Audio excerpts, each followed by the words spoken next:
the biggest exporter of raw material of green coffees.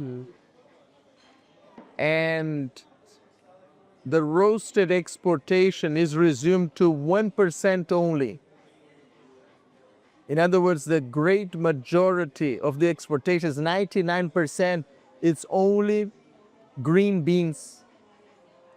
And that is because of the unfavorable geographical situation. Brazil is very far from everywhere else. Yeah. You know, from here, from Dubai, you have to take a direct flight of 15 hours, close to 15 hours to Brazil. So far it is. So by the time the roasted coffee reaches distant lands like Asia or Middle East, that most of the places don't even have a direct vessel, it's months away. Yeah. So we decided to come and establish this company in Dubai, which is a very favorable geographical hub.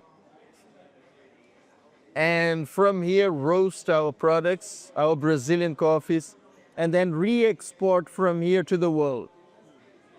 We export to Australia, Asia, Africa, Canada. So from here, worldwide. Yeah. Way back to about the farmer side. Trying to explain more about how farmer shrink to $1 billion. How can change the way of the exportation from Brazil to global? I would comment two things on this question. First of all, is the exploitation over the farmers, not only in Brazil, but in Africa also, and not only in coffee, on many commodities, but also that Brazil has understood that they can aggregate Brazilian farmers a lot to the coffees if they put a little bit of more effort and turn into specialty coffee. You've seen at the show, we bought the best Brazilian brand available at the show for close to $300 a kilo. So what is the commodity market price? $6 a kilo. So you see how much more you can profit from specialty. That is a good example. Yeah. Generally, if we can ask to many people, say that Brazilian coffee, it is a bulk, not a specialty. How can we return to specialty to bulk? People say about bulk in Brazil because of the volume Brazil produces. But there are a lot of specialty coffees, even in the Conilon variety of beans, which is the Robusta from Brazil. So Brazil is recognized as big quantity producer, but that is not only true. You saw in the auction our specialty coffee. And unfortunately, you're going to return to Turkey on the 22nd, but we will roast this. And the taste is no different from the top qualities in the world as far as its exquisite and uniqueness. Yes. So much so that Brazilian coffee has won so many Cup of Excellences. Please. So it's just a matter of promoting it as specialty. Today, Brazil is promoted as the big producer, and big quantities are commodities. But it's not entirely true. That's why we've launched a brand in Dubai, Gostoso Coffee, to showcase, especially in our coffee shops, what is the real taste of quality from Brazil. We have faced so many exponential growth of big brands such as the big chain brands, even in China, Le King, for example, that is bigger than Starbucks in China today. Game changer. Chain. Game changer chain. So these coffee shops, they don't have enough coffees to promote as specialty. Specialty is resumed to 4% in the world. And the price is very expensive to be sold in a coffee shop. So the big chains, they need to go to attend their demand, low quality. And then because of the bad taste, they are adding cream, sugar, syrups to disguise the bad taste, the over roasting. So now the farmers, they are understanding that this 4% needs to grow. And other varieties like the Liberica and the Excelsior, apart from the Robusta and Arabica, will be now focused in Africa with our know-how from Brazil. That's why I'm going there tomorrow, actually tonight, to Africa to develop these productions of good quality in large scale in Africa. Also, it is about the farmer side, and I scared the farm. I cried the farmer side. Uh, why you established to here to how can change to a coffee agriculture to from middle uh, continents can see not a man to take in Brazil everything or more than Brazil. Um, our mission is to have now a full ecosystem this year of 2025. And this means open air labs and plantations that we can showcase the ideal way of producing big yields, which is not very common in Africa. Transfer this technology to Africa, and then show not only in Africa, Brazil too, how to grow more quantity and more quality. This is our main focus in the first phase of the complete ecosystem. The second one is to help them, the farmers, with a cooperativa to classify and also to do the proper evaluation of the qualities. Third, we ship them to our facilities in Dubai. In Dubai, we roast, which means adding value under a brand, Gostoso Coffee. And then from this, re-export to several different countries, markets, and segments, such as Horeca, such as retail market. For example, in UAE, we are available at Carrefour, Grandiose, Almaya, and on the online channels, Gibson's, Amazon, Noon. So we go directly to the channels to offer the most inexpensive, high quality coffee brand because we took the middleman out of the picture. So from the farmers, roasting and then selling. And now after the second semester of 2025, our own coffee shops. Then we will reach from farm to cup. Your coffee shop is focused on specialty or just every field? We have two models to be launched. In countries like India, the commodities, and in countries like UAE, the specialty. So we are attacking these markets with different brands as well to show, to associate the brand with a particular quality. You can imagine that only in Brazil we have 150 varieties of Arabica. So to have different tasting profiles and different prices is not a problem. we have not only the quantities but also the varieties. Yeah.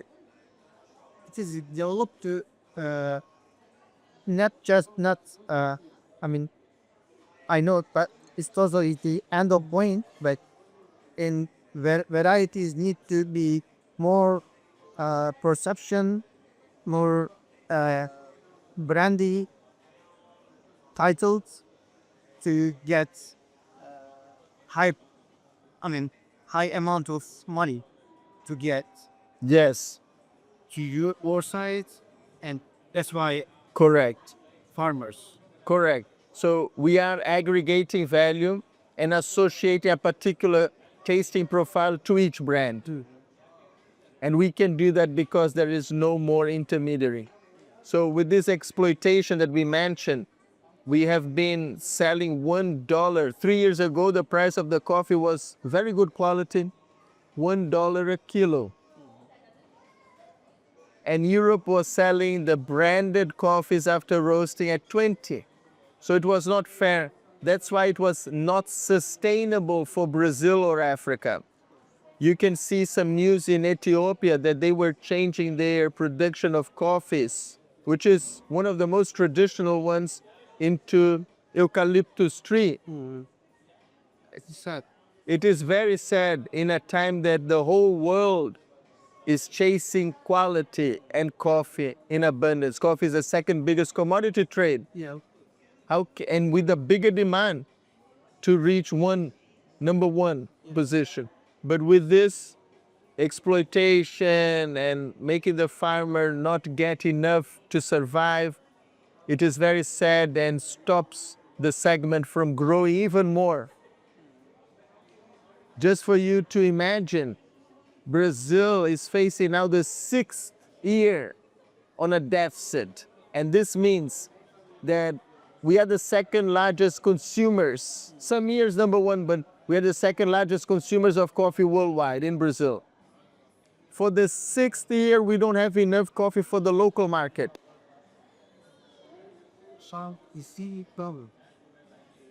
So this is a consequence of the lower production, a consequence of exploitation and climate change. But in generally European brand sector, it is about, I mean, to high price. It's about to change climate. I mean climate change, not talk about the farmer side. Uh, it is a big trivia to getting pressure to uh, value of coffee, but it's need to talk about more. I mean, more talk about the farmers only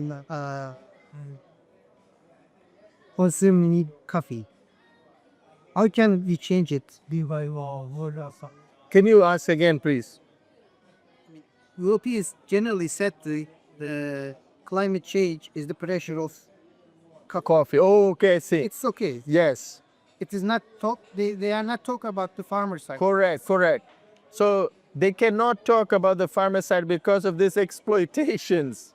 So they don't want to come to light all the latest happenings. But it's very sad. And that's why we are not talking about it, but making action. That's why we are going to Africa. We are associating with African countries so that we can help them produce more. Same thing in Brazil. So we want to help the farmers that have been exploited. I gave you the example of São Paulo. São Paulo was one of the biggest producers of coffee in Brazil. Today it's recognized as sugar only. You even have a road that is called Sugar Road because of the sugarcane plantations. And that goes kilometers, kilometers, kilometers. So it's not so good for the environment, for the economy. You check with the high prices. A ton of coffee is today close to $10,000, 1 ton, while sugar is $400 only. So for the country, it's not so good.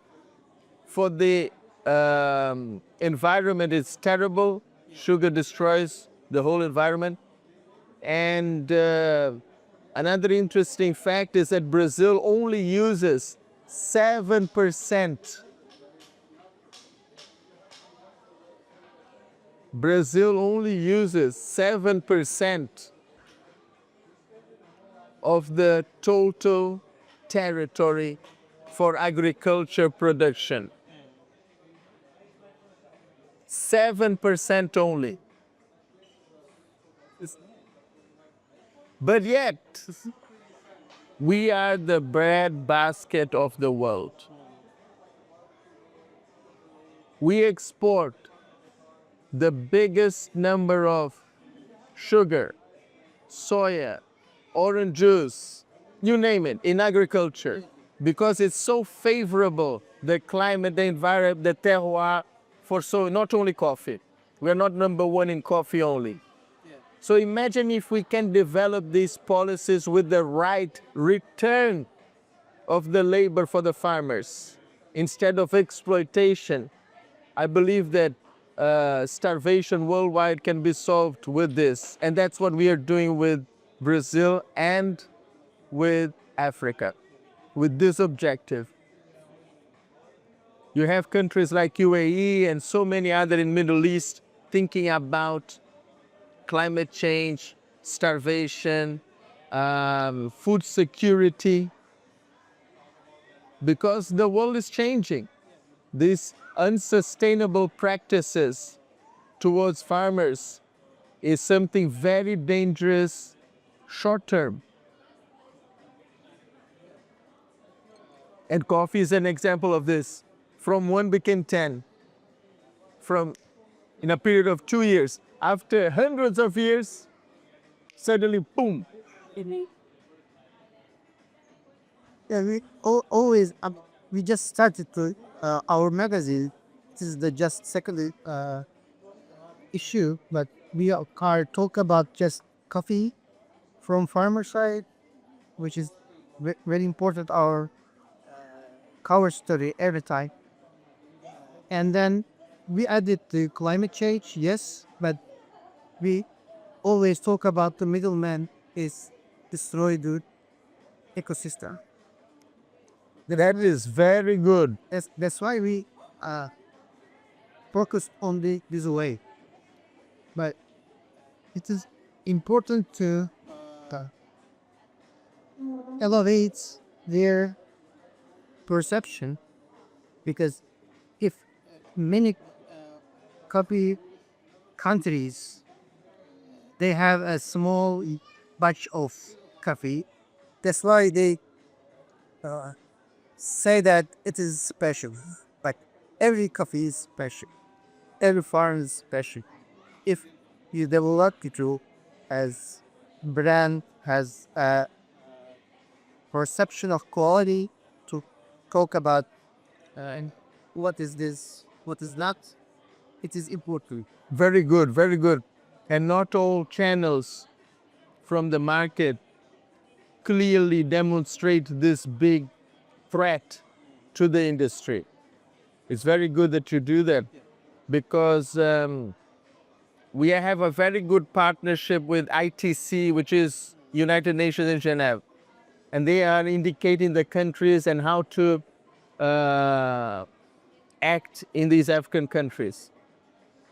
So we have, for example, the first country I'm landing into Africa this time tonight, it's Ghana. Ghana produces some coffee, but they also have an industry of some products made with coffee. Today, they are unable to produce with their coffee because they don't have enough. Even for their local production, they don't have enough, and they are buying from us here in Dubai Brazilian coffee to ship to Ghana. Believe it or not, another potential country in Africa to produce coffee, they are not doing a good job because of no incentives. If Ghana, that is a producing country, doesn't have coffee, how can China have enough coffee for their population? Yeah. That's why like King 2 months ago issued an order of $2 billion for Brazil to buy directly, and previously they were buying Rotterdam through an intermediary. So the intermediaries need to go out of business. There's no room for them to make these exorbitant profits over the farmers or the producing countries. This is the banner that we lift, and this is the mission of our company. Good. We are talk about record Mustaza. Uh, what is your intention, especially Gustosa brand? You talk about culture side, what which is special can ordinary one. Uh, which country you focus, and how about your expectation? Perfect, thank you. So Brazil is one of the main players in the industry, regardless of specialty or commodity or both. And you have countries that do not produce any coffee, different from Brazil and Ghana we just spoke about. And they consume all the coffee in the world being produced and re-exporting to other countries. So with Gostoso, we want to take as much as coffee we can without intermediaries or intermediary brands to promote Brazil the right way it should be, with quality, with varieties of Arabica, Robusta, specialty, commodity, so much so that we created 24 SKUs right now. Gostoso in UAE has developed 24 SKUs, and we are now promoting as well other products such as solubles, with camel milk, which is only produced here in UAE. Yeah. There's also a chocolate with camel milk. Here. So we are opening new different products, different tastes, such as these exquisite spices that the Arabs like putting in the coffee, and each country has a different recipe. We are also producing them. The traditional recipe from Oman, Saudi, UAE, all these countries, Lebanon, they use different spices, different roasting profiles. So we want to put this for the world to taste. Coffee is not resumed anymore to espresso or filtered coffee. You have so many ways of brewing, of blending. People are discovering so many new ways. Traditional way to Exactly. So this is what we want to explore more and more and aggregate more value to the brand so the consumers really have quality and options. Not only over roasted coffees with blends just to attend, but actually they are being educated as far as what coffee really is, and putting sugar, putting cream, putting so many bad things, even for the health. So we want to offer medium roast, quality items, variety of brewing, cold, hot brewings. This is the purpose of Gostoso, and we will have all these varieties when we have the products available in our stores directly by the end of this year. you start to a first, and then regionally expanding. Yes. So in UAE, we started the company. The brand is already registered in more than 120 countries. We have now 2 factories homologated in UAE, and we have one in Kenya as well for the African coffees. How about Turkey, man? Turkey is one of the biggest consumers of Brazilian coffee already. So we have created a Turkish coffee, actually 3 SKUs, with cardamom, without cardamom, and one refined with quality. And we are looking for a distributor in Turkey. If we can find one, we will be very happy to develop such an important country and that is so traditional in coffee. And through Turkey, you have also some borders to so many important other countries. Huh? Yeah. So it's a strategic country. Europe. Absolutely, absolutely. We are selling to Russia. Some of the coffees in Russia are coming from Turkey as well. So it's a very strategic country and territory for us, for our operation. Okay, okay. Generally, I ask that everything, and if you want to add something, So I would just like to thank you for the opportunity. I would like to congratulate you for the very good and intelligent questions for the segment. People don't see with so much clarity normally the coffee business, and I think that we have a lot to do for the consumers to understand what is really the coffee industry and how they should be alerted for quality, for origins, for so much that the coffee business have to offer. Eh?